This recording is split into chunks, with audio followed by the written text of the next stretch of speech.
সাংঘর্ষিক রাজনীতি থেকে বেরিয়ে আসতে হবে, মব কালচার থেকে বেরিয়ে আসতে হবে।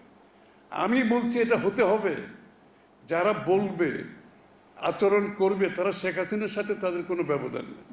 একটা শেখ হাসিনা কিন্তু চলে গেছে, সে কিন্তু ক্ষুদ্র ক্ষুদ্র স্বৈরাচার রেখে গেছে আমাদের মধ্যে, সে ক্ষুদ্র ক্ষুদ্র ফ্যাসিস্ট রেখে গেছে আমাদের মধ্যে।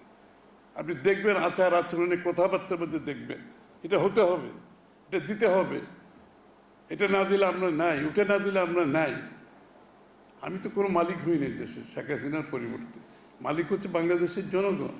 যত দিন যায় তার যখন জনপ্রিয়তা একেবারে তলায় চলে আসে, তার কিন্তু এই ফ্যাসিস্ট, তখন স্বৈরাচার ফ্যাসিস্টে পরিণত বাধ্য হয়। কারণ তাকে ওখানে থাকতে হলে সব অধিকার একটার পর একটা কেড়ে নেওয়া ছাড়া তার ওখানে থাকার কোনো সুযোগ নেই। তখন সে এমন জায়গায় যায়, তখন গুম খুন, হত্যা, মিথ্যা মামলা, জেলখানায় মৃত্যু, পুলিশের হেফাজতে মৃত্যু, আপনার এগুলো তার জন্য কোনো ব্যাপারই না। কারণ এগুলো ক্রমান্বয়ে সেই জায়গায় চলে যায়। তো বাংলাদেশটা সেই জায়গায় চলে গিয়েছিল, এবং এত লোকের স্যাক্রিফাইসের পর একটা জায়গায় যখন আমরা লাস্ট মুভমেন্টে 36 দিনে যখন পতন ঘটে, এটা অনিবার্য ছিল। স্বৈরাচারের একটা এক্সপায়ারি ডেট আছে, কারণ সে এগুলো করতে করতে একটা পর্যায়ে তার লোকগুলো, এটার ক্যাপাসিটি ওদের কমে আসে আস্তে আস্তে। এবং জনগণের সবার তো, এটা বাংলাদেশ তো সবার দেশ, সে বাড়ি থেকে তার বউর প্রশ্নের সম্মুখীন হয়, আত্মীয় স্বজনের সামনে প্রশ্নের সম্মুখীন হয়, তোমরা আর কত মানুষ মারবে, আর কত লোককে জেলে দেবে।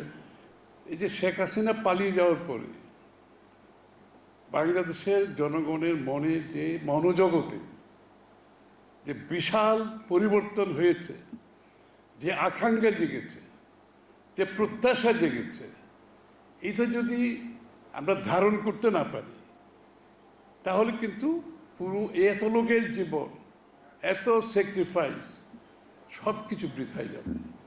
যে মনোজগতে যে পরিবর্তন, যে প্রত্যাশা, যে আকাঙ্ক্ষা জেগেছে, এটা আমাদেরকে ধারণ করতে হবে। রাজনীতিবিদদের ধারণ করতে হবে, রাজনৈতিক দলকে ধারণ করতে হবে। যারা ধারণ করতে পারবে না, তাদের কোনো রাজনৈতিক ভবিষ্যৎ নাই। আমি পরিষ্কারভাবে বলছি। সকলের মধ্যে যেই কারণে শেখ হাসিনা ফ্যাসিস্ট হয়েছে, এই গণতন্ত্রকে ধ্বংস করে এককভাবে রাজত্ব নিয়েছে, আমাদেরকে গণতন্ত্র পরিপূর্ণভাবে পুনঃপ্রবর্তন করতে হবে। আমি যখন শব্দটা ইউজ করছি পরিপূর্ণভাবে, আধা গণতন্ত্র না, 3/4 গণতন্ত্র, পরিপূর্ণভাবে গণতন্ত্র আমাদেরকে প্রবর্তন করতে হবে। জেলখানার ভিতরে একটা বড় পরিবর্তন আসলো। জেল সুপার সব আমার রুমে চলে আসলো। তখন মনে হলো আমি জেলখানার মালিক হয়ে গেছি, ওরা প্রিজনার হয়ে গেছে। অবস্থাটা অনেকটা ওইরকমই। স্যার এখন কি করতে হবে?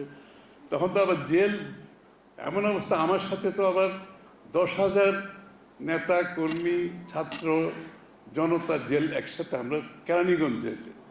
এর মধ্যে আবার শেখ হাসিনার শেষ অঙ্কতে আমাদেরকে আবার গুলি করে না মেরে ফেলে জেলের ভিতরে, এটা একটা ভয় ছিল। যাই হোক, ওই দিনটা কোনোদিন ভুলতে পারবো না।